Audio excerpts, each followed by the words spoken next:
নমস্কার, শিব শক্তি অ্যাস্ট্রো চ্যানেলে সকলকে স্বাগত জানাই। আশা করি সকলে আপনারা ভালো আছেন, ভালো থাকুন, সুস্থ থাকুন। আজকে নতুন একটা ভিডিও নিয়ে আমি এসেছি আপনাদের কাছে। সেটা হচ্ছে মাঙ্গলিক যোগ।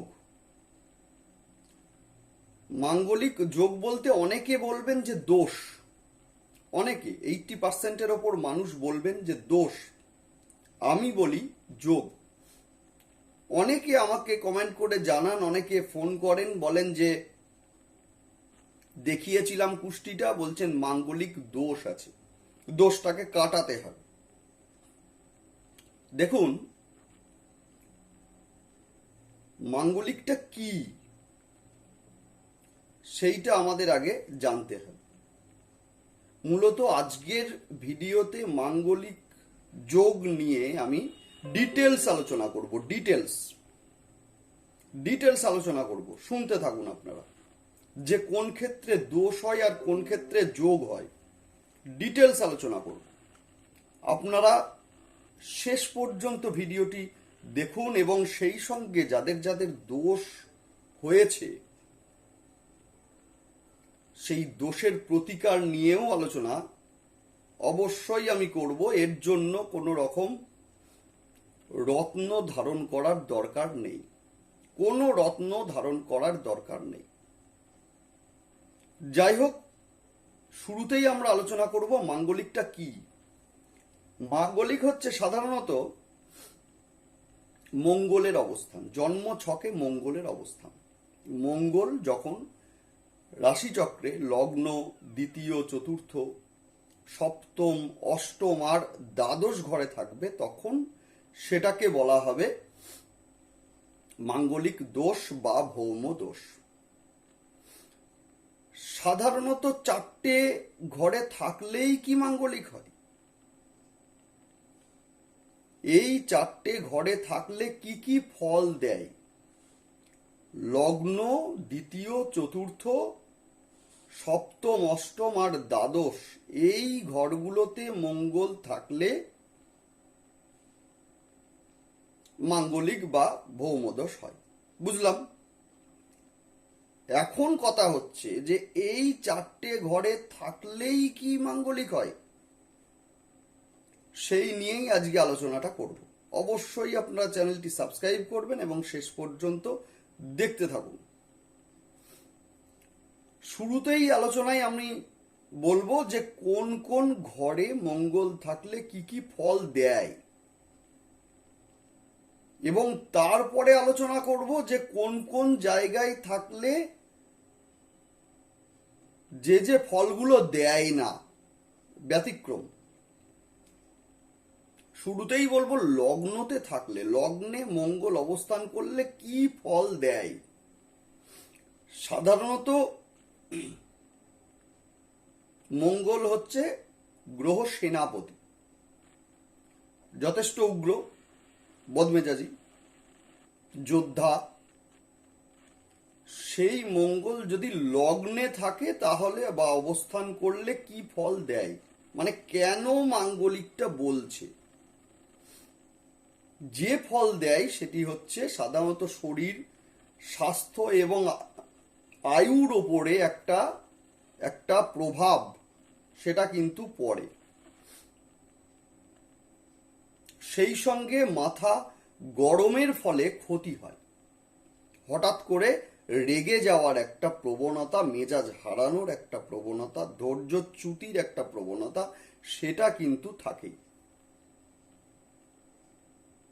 সেই সঙ্গে অনেকে বলবে বিবাহিত জীবনের সুখের হানি হয়, অনেকে বলবে। এগুলো যেগুলো অনেকে বলবে সেগুলোই আমি বলছি প্রথমে।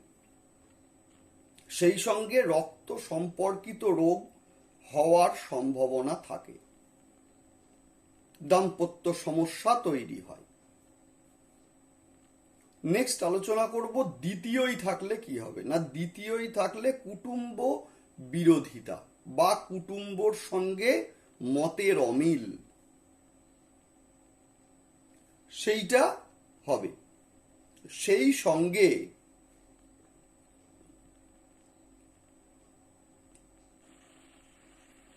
জাতক বা জাতিকার স্বামী অথবা স্ত্রীর ক্ষেত্রে, যেটা স্বামী এবং স্ত্রীর, জাতকের ক্ষেত্রে স্ত্রী এবং জাতিকার ক্ষেত্রে স্বামী,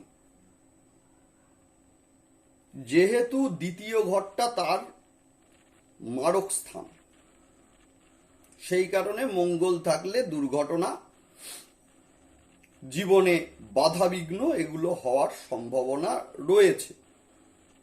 নেক্সট আসবো চতুর্থ স্থানে থাকলে কি হয় না, চতুর্থ স্থানে থাকলে গৃহে ঝগড়া লেগে থাকে।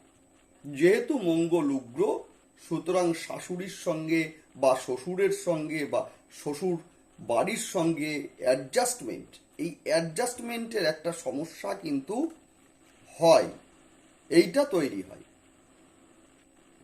নেক্সট আলোচনা করব সপ্তমে থাকলে কি হয় না। সপ্তমে থাকলে যেহেতু সপ্তম স্থান বিবাহের ঘর, জীবন সঙ্গীর ঘর, জীবন সঙ্গিনীর ঘর, সেই কারণে এখানে থাকলে স্বামী বা স্ত্রীর মানসিক সমস্যা নিয়ে আসে, সেই সঙ্গে শারীরিক সমস্যাও নিয়ে আসে। শরীর ভালো যায় না, সেই সঙ্গে বিবাহে বাধা বা আর্থিক দিক দিয়ে অনটন, জীবন সঙ্গীর সঙ্গে বা সঙ্গিনীর সঙ্গে মতভেদ, এগুলো থাকে। সেই সঙ্গে একাধিক যে প্রণয়ের সম্ভাবনা সেটাও থাকে। নেক্সট আলোচনা করব অষ্টমে থাকলে কি হয় না। অষ্টম হচ্ছে আয়ুর ঘর বা মৃত্যুর ঘর। সেইখানে মঙ্গল থাকলে দুর্ঘটনা, অ্যাক্সিডেন্ট বা শারীরিক অতৃপ্তি, সম্পর্কের অবনতি, ঝগড়া বা গুপ্ত রোগ, এগুলোর সৃষ্টি হয়। সেই সঙ্গে অনেক অ্যাস্ট্রোলজার বলবেন বৈধব্য যোগ, মানে অল্প বয়সে বৈধব্য যোগেরও সম্ভাবনা রয়েছে।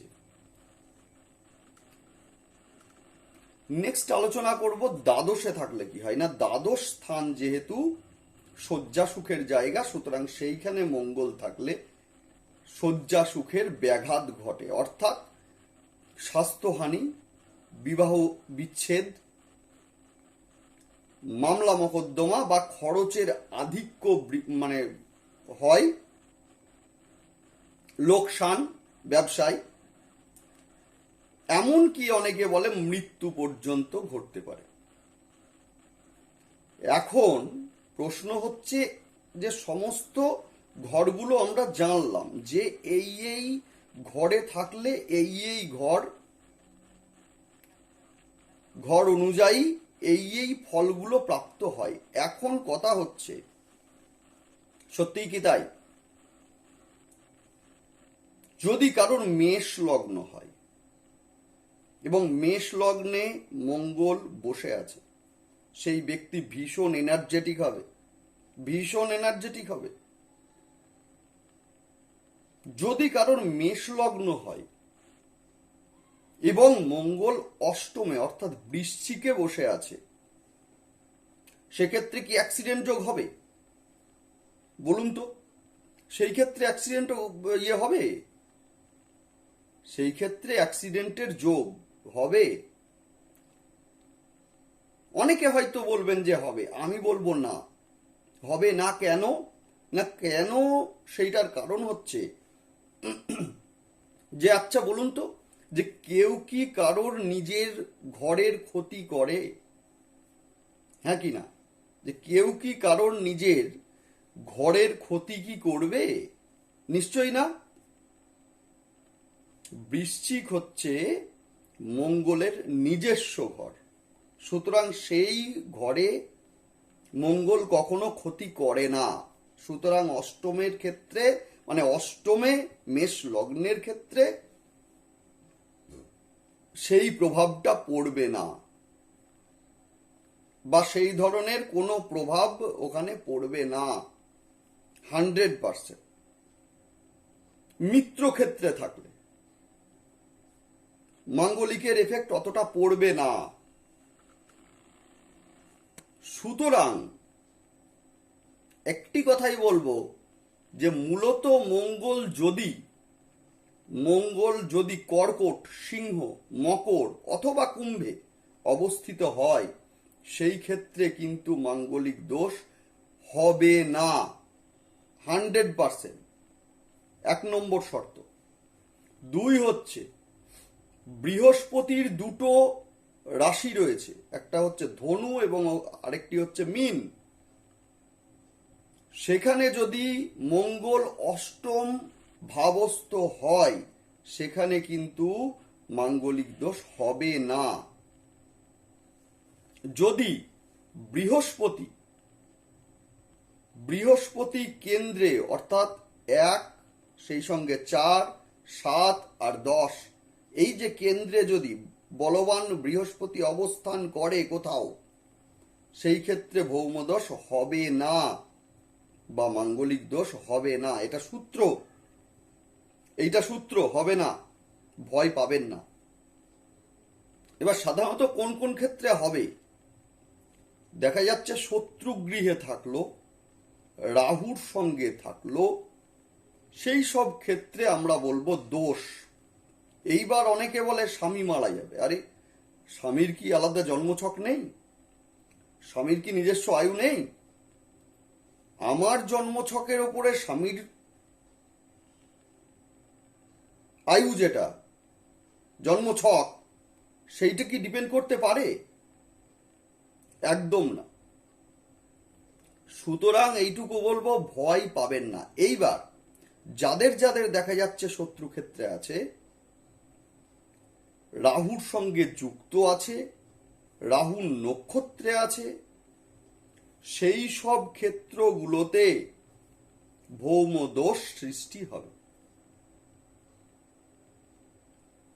সেই ভৌম দোষের ক্ষেত্রে আপনারা কি কি করবেন? আজকের ভিডিও দীর্ঘায়িত হয়ে যাচ্ছে, দীর্ঘায়িত করব না আর। নেক্সট ভিডিওতে আমি আসছি রত্ন ছাড়া 100%, রত্ন ছাড়া আপনারা কিভাবে প্রতিকার করবেন, এবং আপনারা দেখুন না করে 100% উপকার করবেন। 100% ভৌমদোষের প্রতিকার হবেই।